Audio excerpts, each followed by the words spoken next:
નમસ્કાર વિદ્યાર્થી મિત્રો. ધોરણ 11 કોમર્સ, વિષય વાણિજ્યક પત્રવ્યવહાર અને સેક્રેટરી પ્રેક્ટિસ. તો વિદ્યાર્થી મિત્રો, આગળના લેક્ચરમાં આપણે સેક્રેટરીની લાયકાતો વિશે ખ્યાલ મેળવેલો.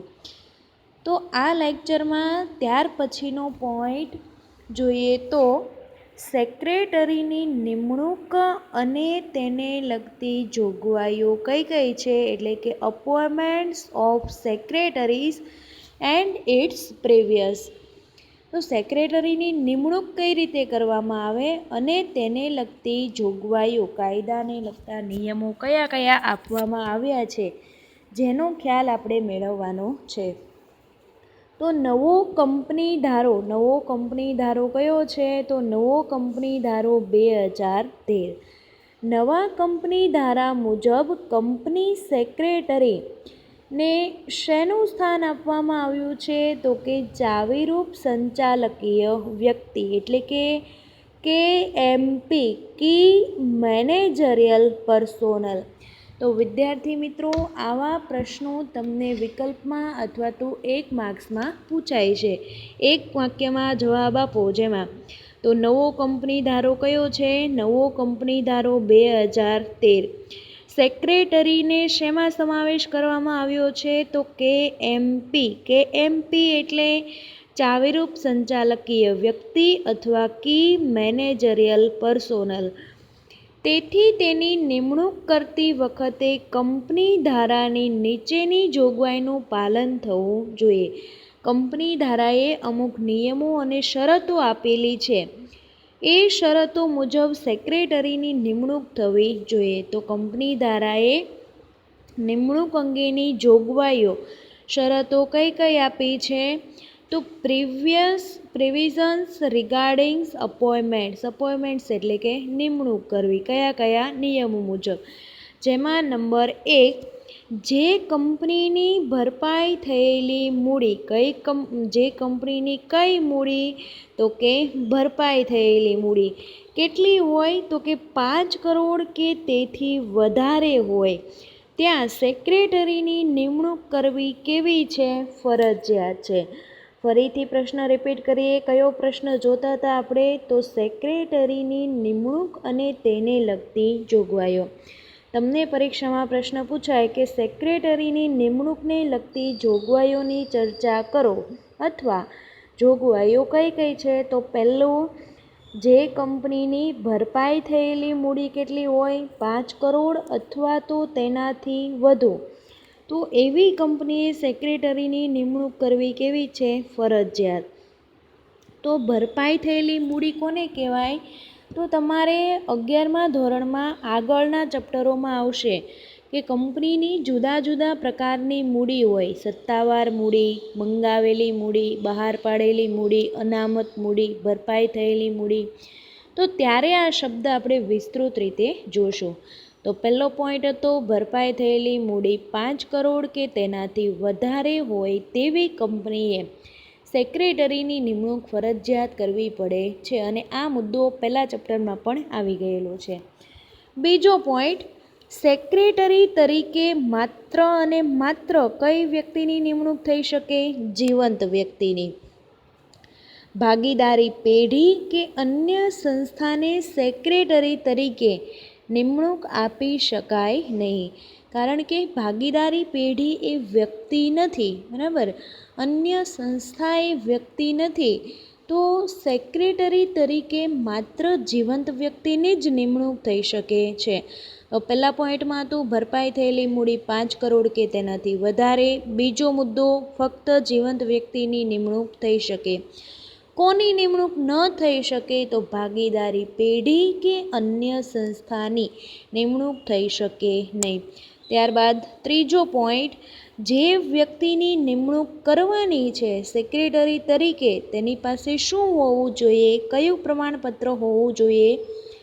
તો જે વ્યક્તિની સેક્રેટરી તરીકે નિમણૂક કરવાની હોય તે વ્યક્તિ પાસે institute of company secretary of ઇન્ડિયાનું પ્રમાણપત્ર હોવું જોઈએ.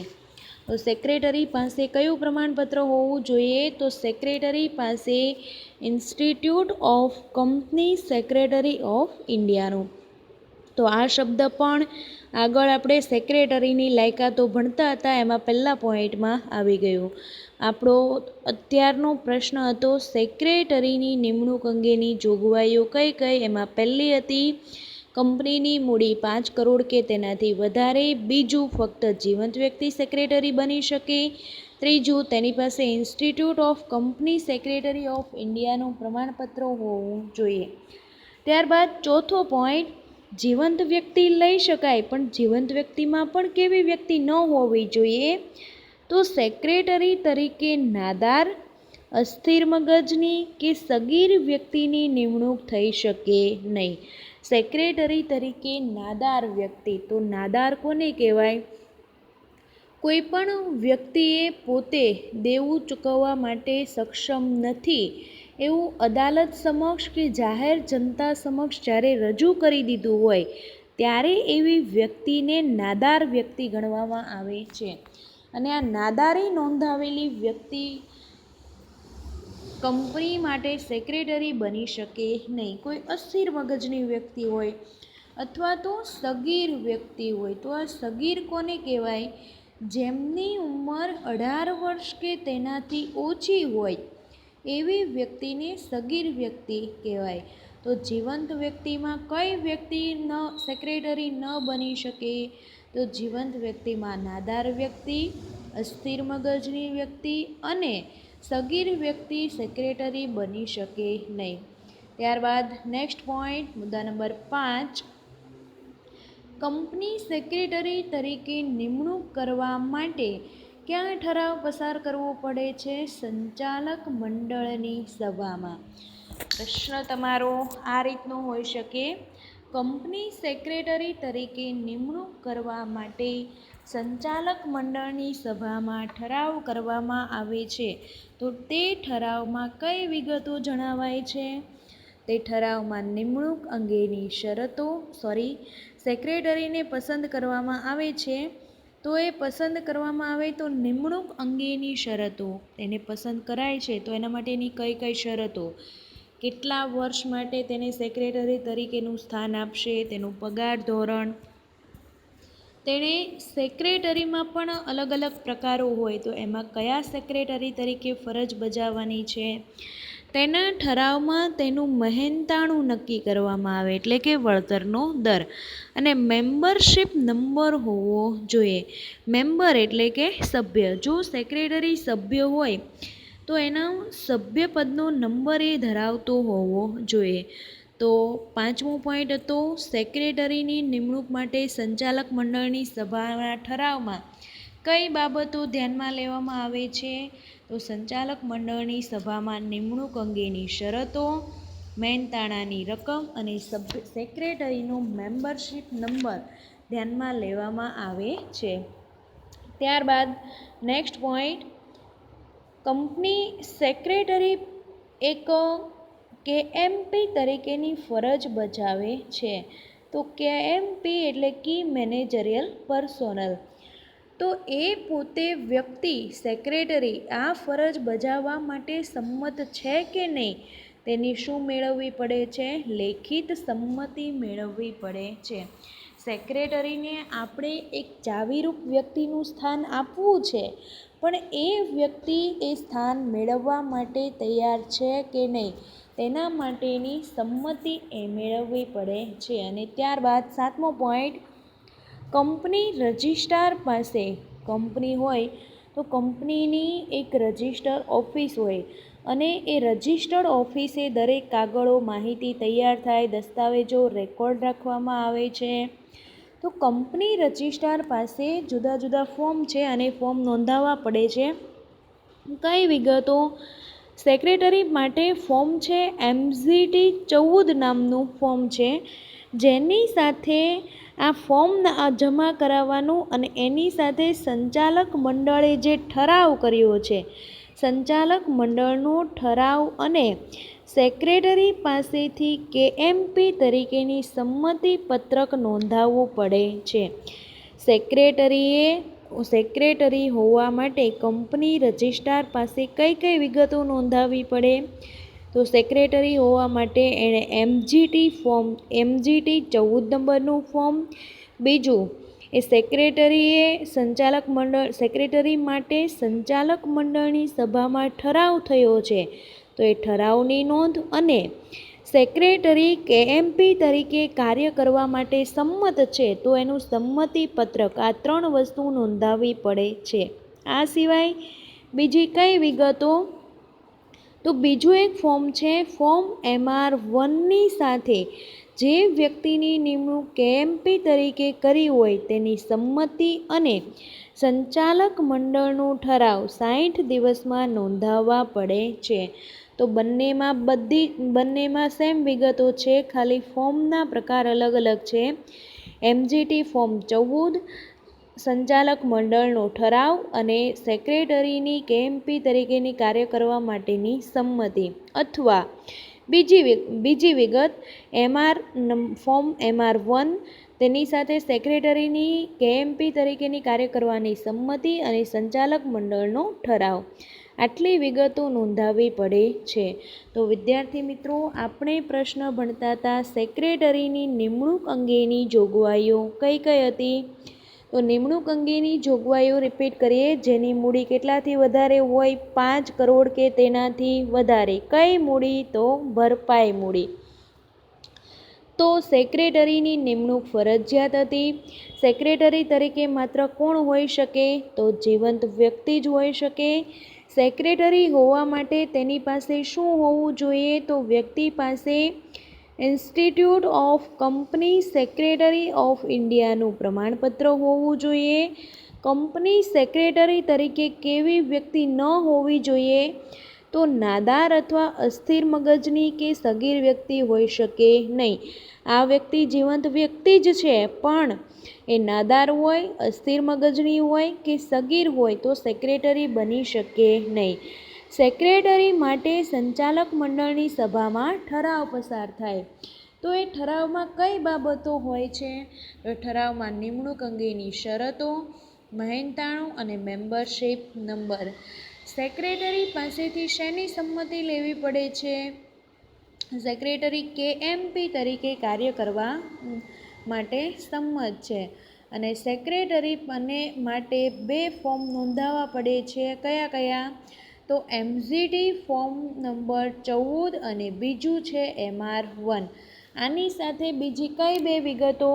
તો સંચાલક મંડળનો ઠરાવ અને KMP તરીકે કાર્ય કરવા માટેની લેખિત સંમતિ દર્શાવતું નોંધ કંપની રજિસ્ટ્રાર સમક્ષ 60 દિવસમાં નોંધાવવું પડે છે. ત્યારબાદ આપણે નેક્સ્ટ ક્વેશ્ચન જોઈએ. સેક્રેટરીના કાર્યો અને ફરજો. સેક્રેટરીએ કયા કયા કાર્યો કરવાના હોય છે અને સેક્રેટરીના કાર્યોની કઈ કઈ ફરજો હોય છે? Functions and duties of secretary. ચલો, કંપનીનો પ્રકાર ખાનગી કંપની હોય, કંપનીનો પ્રકાર જાહેર કંપની હોય, ખાનગી કંપની હોય, જાહેર કંપની હોય કે બહુરાષ્ટ્રીય કંપની હોય, તો એ દરેક જગ્યાએ સેક્રેટરીનું સ્થાન વિશેષ છે. કંપનીનો પ્રકાર ખાનગી હોય એટલે કે ખાનગી માલિકીની ધરાવતી કંપની હોય, જાહેર હોય એટલે કે સરકારી માલિકી ધરાવતી હોય કે બહુરાષ્ટ્રીય કંપની હોય ત્યારે બહુરાષ્ટ્રીય કંપની કોને કહેવાય? તો એક કરતાં વધારે દેશમાં જે કંપની કાર્ય કરતી હોય તો એવી કંપનીની બહુરાષ્ટ્રીય કંપની તરીકે ઓળખવામાં આવે છે. તો આ કંપનીનો કોઈ પણ પ્રકાર હોય તો દરેક જગ્યાએ સેક્રેટરીનું સ્થાન અગત્યનું છે. કંપની સેક્રેટરીના કાર્યો અને ફરજો શેના પર આધાર રાખે છે? ફરીથી રિપીટ કરું છું, તમારો પ્રશ્ન આવો હશે. કંપની સેક્રેટરીના કાર્યો અને ફરજો શેના પર આધાર રાખે છે? તો કંપની સેક્રેટરીના કાર્યો અને ફરજો પહેલું, કંપનીના કદ ઉપર એટલે કે કંપની કેવડી છે કેટલા ક્ષેત્રમાં તેનો વેપાર કરે છે, ધંધાના પ્રકાર ઉપર, નિમણૂકની શરતો એટલે કે સેક્રેટરીને કઈ રીતે નીમવામાં આવેલો છે અને સંચાલકોએ સોંપેલા કાર્ય ઉપર આધાર રાખે છે. ફરીથી રિપીટ કરીએ આપણે, સેક્રેટરીનું કાર્ય અને ફરજ શેના પર આધાર રાખે છે? તો સેક્રેટરીનું કાર્ય અને ફરજ આ 4 બાબતો ખાસ અગત્યની છે. આ 4 બાબતો પર આધાર રાખે છે. કયા કયા? કંપનીનું કદ કેવડું છે એટલે કે કેટલા વિસ્તારમાં વ્યાપેલી છે, ધંધાનો પ્રકાર કેવો છે, ધંધાનો પ્રકાર એટલે કે નાણાકીય હેતુ માટે સ્થપાયેલો ધંધો છે, કોઈ સેવાકીય ક્ષેત્ર માટે, કોઈ સંસ્કૃતિ કે રમતગમતના વિકાસ માટે સ્થપાયેલો ધંધો છે. તો ધંધાના પ્રકાર ઉપર આધાર રાખે. નિમણૂકની શરતો, સેક્રેટરીને જ્યારે પસંદ કરવામાં આવે છે ત્યારે નિમણૂકની શરતો નક્કી કરવામાં આવી હોય એના આધારે એણે કાર્ય કરવાનું હોય. અને સંચાલકોએ સોંપેલા કાર્ય ઉપર, સંચાલકોએ સોંપેલા કાર્યના આધારે સંચાલકો કયું કયું કાર્ય સોંપે છે? તો 4 બાબત હતી. કઈ કઈ? કંપનીનું કદ, ધંધાનો પ્રકાર, નિમણૂકની શરતો અને સંચાલકોએ સોંપેલું કાર્ય. નિમણૂક અંગે જ્યારે કરાર કરવામાં આવે ત્યારે તેને કેવા કાર્યો કરવાના છે તેની સ્પષ્ટતા કરવામાં આવે છે. સેક્રેટરીના કાર્યોની સ્પષ્ટતા ક્યારે કરવામાં આવે છે? તો જ્યારે સેક્રેટરીની શું કરવામાં આવે છે? નિમણૂક અંગેનો કરાર કરવામાં આવે ત્યારે સેક્રેટરીના કાર્યોની સ્પષ્ટતા કરવામાં આવે છે. તો આ કાર્યો કયા કયા અને તેને કાર્ય કરવા માટેની ફરજો કઈ કઈ છે જોઈએ આપણે. સેક્રેટરીના કાર્યો અને સેક્રેટરીની ફરજો. સેક્રેટરીએ કયા કયા કાર્યો બજાવવાના હોય છે? સેક્રેટરીના કાર્યો. સેક્રેટરીના કાર્યોમાં નીચેના કાર્યોનો સમાવેશ થાય છે. કયા કયા? નંબર 1, કાયદાની જોગવાઈઓ. સેક્રેટરીએ શું કરવાનું હોય છે?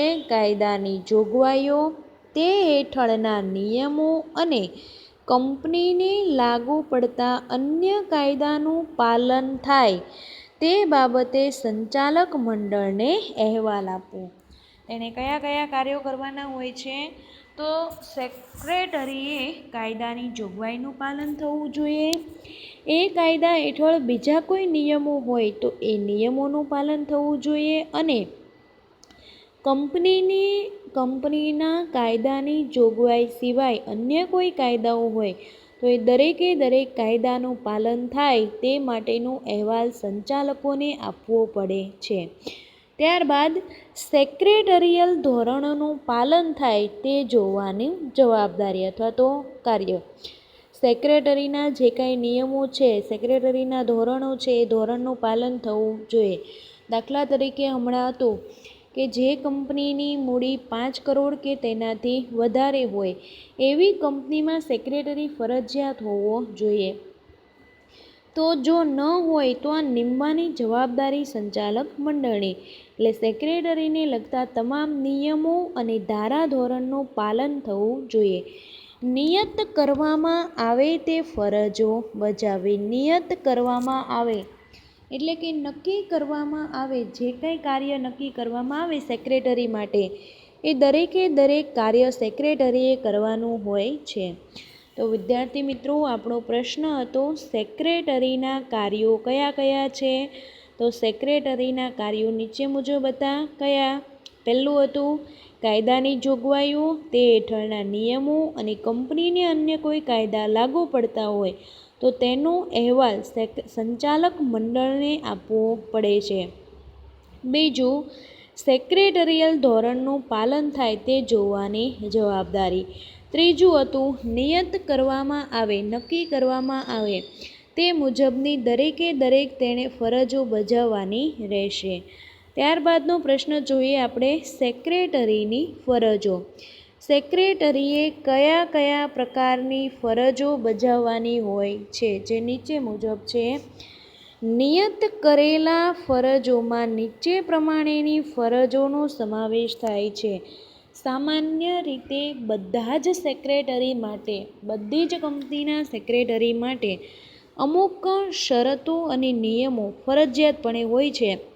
તો એ મુજબ એણે ફરજો એટલે પોતે કયા કાર્યો કરવાના તે માટેની કઈ ફરજ અદા કરવાની તે જણાવવામાં આવેલું છે અને નીચે મુજબ છે. પહેલું નંબર 1, કંપનીના સંચાલકોને તેમની ફરજો, સત્તા અને જવાબદારીનું માર્ગદર્શન આપવું.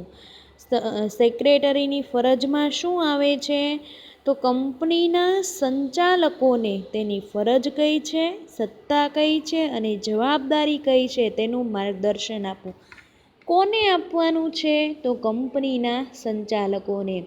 તો સેક્રેટરીએ જણાવવાનું છે કે સંચાલકોએ કઈ કઈ ફરજ અદા કરવી, તેને કેટલી સત્તા છે અને તેણે કયા પ્રકારની જવાબદારી અદા કરવાની હોય છે.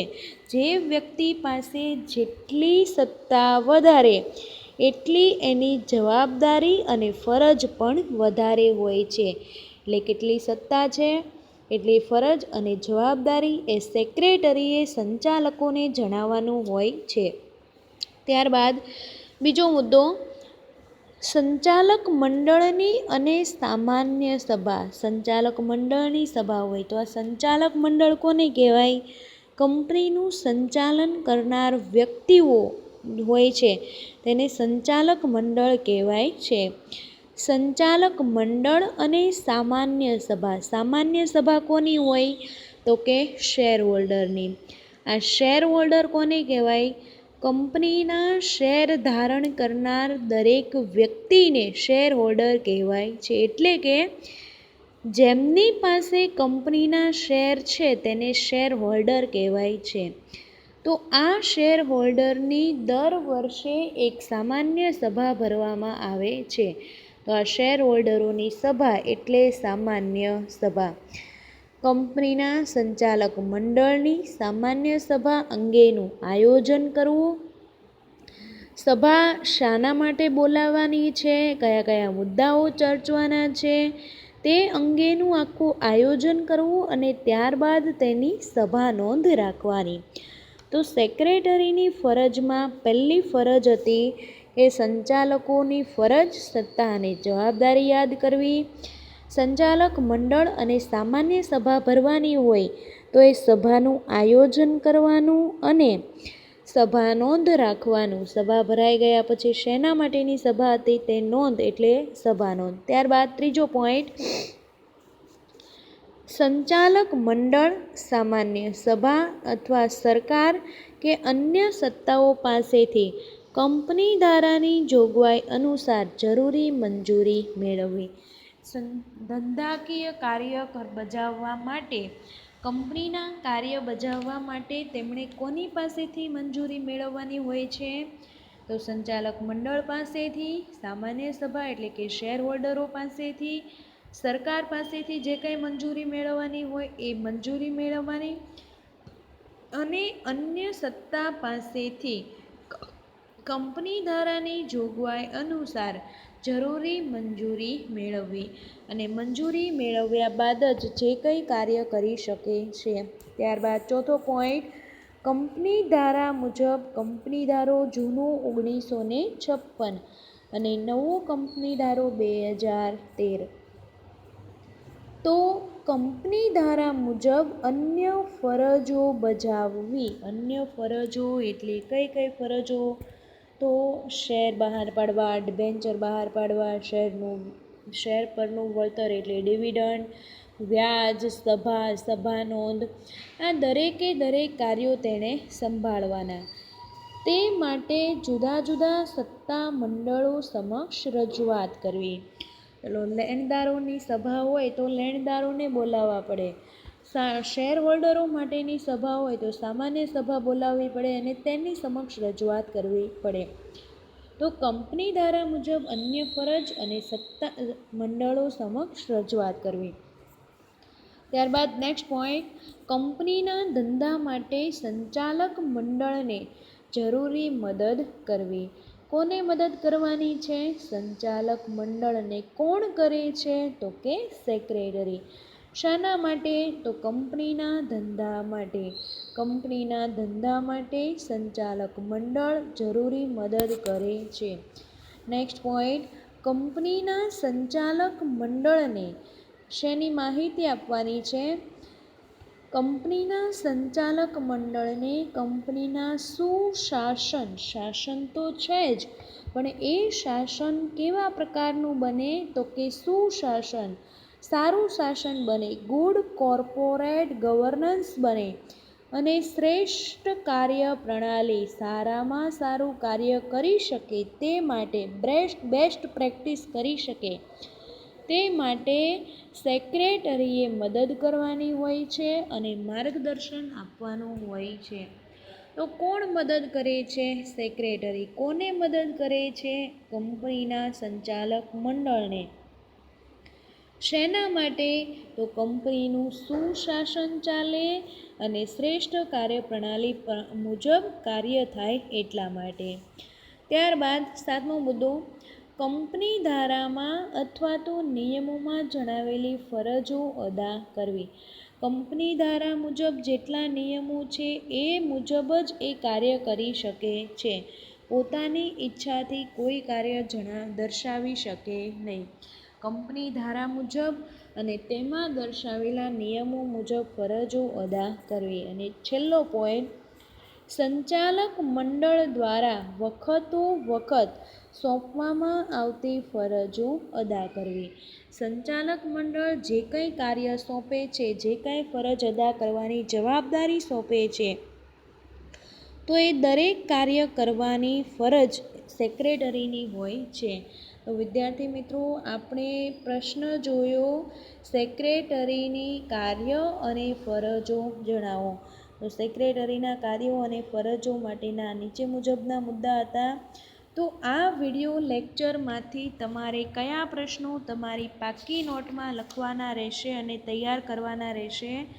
તો પ્રશ્નો નોંધતા જજો. પ્રશ્ન નંબર 1, સેક્રેટરીની નિમણૂકને લગતી જોગવાઈઓની ચર્ચા કરો. ફરીથી, સેક્રેટરીની નિમણૂકને લગતી જોગવાઈઓની ચર્ચા કરો અથવા તો સેક્રેટરીની નિમણૂક અંગેની જોગવાઈઓ કઈ છે તે જણાવો. જેમાં તમારે આ મુદ્દાઓ લખવાના રહેશે. ત્યારબાદ પ્રશ્ન નંબર 2, કંપની સેક્રેટરીના કાર્યનો આધાર શેના પર રહેલો છે? કંપનીના સેક્રેટરીના કાર્યનો આધાર શેના પર રહેલો છે? તો કંપની સેક્રેટરીના કાર્યનો આધાર આ 4 મુદ્દા હતા. કંપનીના કદ, ધંધાનો પ્રકાર, નિમણૂકની શરતો અને સંચાલકોને આપેલા કાર્યો પર આધારિત છે.